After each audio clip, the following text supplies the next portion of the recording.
South কলকাতার দিকে আরো এক বিশেষ যে মণ্ডপ সজ্জার দিকে প্রত্যেক বছর নজর থাকে সেটা হচ্ছে ত্রিধারা সম্মিলনী। তো আমরা এখন এসে গেছি ত্রিধারা সম্মিলনী কিরম ভাবে প্রস্তুতি চলছে দেখবার জন্য। রাত্রির হয়ে গেছে, বিশেষ করে রাত্রিবেলা অন্ধকারে বা আলো যখন জ্বলবে পুজোর সময় সন্ধ্যের দিকে, তারপর থেকে কিরকম মণ্ডপ সজ্জা হবে সেটাই বিশেষ করে এই ত্রিধারা তুলে ধরবার চেষ্টা করছি।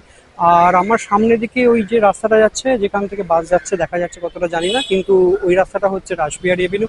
আর এই রাসবিহারী এভিনিউ ধরে সোজা এই রাস্তাটা যেটা হেঁটে চলে আসছে, এই রাস্তাটা কিন্তু এসে যাচ্ছে ত্রিধারা সম্মিলনের দিকে। এখন ত্রিধারা সম্মিলনের ভেতর দিকে প্রবেশ করে মণ্ডপ সজ্জাটা কিরকম সেটা একটু দেখবার চেষ্টা করি।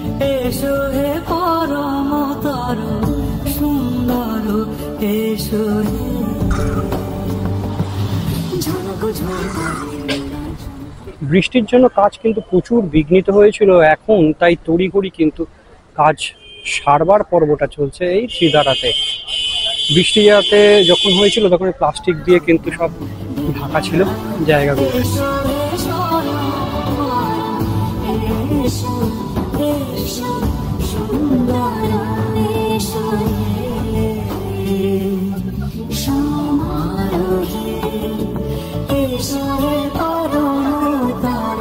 মণ্ডপের এই অংশগুলো তৈরি করে এখানে রাখা রয়েছে এই মশারি নেট দিয়ে, মশা আটকানো জানলায় যে নেটগুলো ব্যবহার করা হয় সেই প্লাস্টিকের নেট, এরকম গোল গোল পাইপ তৈরি করে তার মধ্যে এই এলইডি লাইট লাগানো হচ্ছে এবং সেইগুলোই কিন্তু মণ্ডপে সাজানোর কাজ চলছে ওই জায়গাগুলোতে।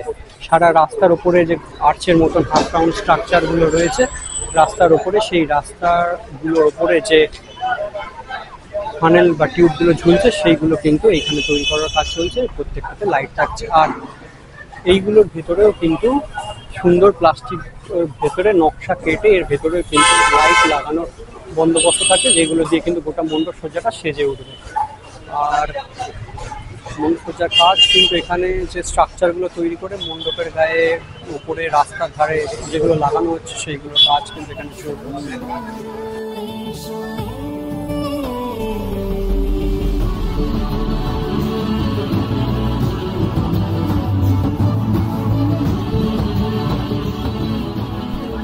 এই যে স্ট্রাকচারগুলো এখানে রেডি হয়ে রয়েছে, এই কাজ চলছে রেডি করার বড় বড় স্ট্রাকচারগুলো, এইগুলোই কিন্তু রাস্তার ওপরে এরকম হাফ রাউন্ড করে দেওয়া হয়েছে।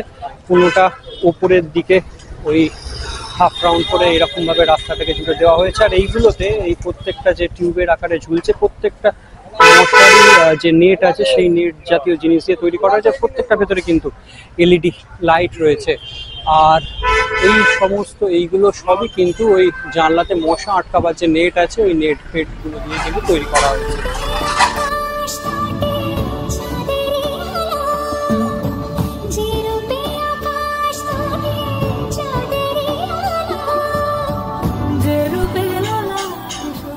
ত্রিধারা সম্মিলনী মণ্ডপ সজ্জার এটা হচ্ছে ভেতরের দিক। দুর্গা প্রতিমা এখানে ভেতরেই তৈরি হচ্ছে, তার রূপদান করার কাজ চলছে। আর প্রচুর প্যানেল, যে এই যে নিচে যে লাল নীল হলুদ কালারের প্রচুর প্যানেলগুলো তৈরি করে বা সুন্দর সজ্জাগুলো তৈরি করে রাখা রয়েছে স্ট্রাকচারগুলো, সেগুলো সবই এই মণ্ডপ সজ্জার ভেতরের অংশে কিন্তু ব্যবহৃত হবে।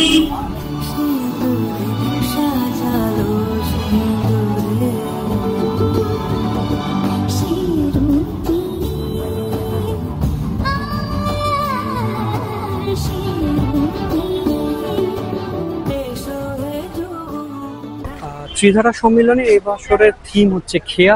এইগুলো কিন্তু সবই হচ্ছে প্লাস্টিকে। এই প্লাস্টিকগুলোকে কিন্তু কেটে এরকম ভেতরে ভেতরে নকশা করা হয়েছে গায়ে, এবং ভেতরে কিন্তু প্রত্যেকটা লাইট লাগানো আছে। আর এইগুলো হচ্ছে সবই ইলেকট্রিকের যে পাইপগুলো থাকে বাড়িতে ওয়্যারিংয়ের জন্য ব্যবহার হয়, সেই পাইপকে কিন্তু কেটে এই ডিজাইনগুলো সব তৈরি করা হয়েছে। আর টোটাল স্ট্রাকচারটাই কিন্তু এই পাইপগুলো দিয়েই কিন্তু করা হচ্ছে। ইলেকট্রিক্যাল সেসব সামগ্রী রয়েছে সেই সব সামগ্রী ইউজ করা হয়েছে। এগুলো সাধারণত গাড়ি সাজাবার জন্য বিভিন্ন সময় ব্যবহৃত হয় যে নেটগুলো, সেই নেট। আর এর ভেতরে কিন্তু প্রচুর এলইডি লাইট রয়েছে, যেগুলো কিন্তু এই সম্পূর্ণ এই স্ট্রাকচারটার মধ্যে বিভিন্ন জায়গায় কিন্তু এলইডির কাজ আছে, লাইটের কাজ আছে। সেই সমস্ত স্ট্রাকচারগুলো এইরকমভাবে রাস্তার দুধার দিয়ে সাজানো হচ্ছে, উপরে নিচে চারিধারে, এবং সমস্ত মিলে যখন এই সন্ধ্যের দিকে এই ত্রিধারা সম্মেলনের সমস্ত লাইট জ্বলে উঠবে তখন কিন্তু মোহময় রূপ তৈরি হবে। আর ওই পাশে একটা কমপ্লিট সেট আপ, যেটা রাস্তার এই অংশে লাগানো হবে বলেই মনে হচ্ছে। এটা পুরো গোল স্ট্রাকচার, যেটা ওইখানে হাফ রাউন্ড দুটো স্ট্রাকচার রেডি করে রাখা রয়েছে, ঢেকে রাখা রয়েছে বৃষ্টির জন্য।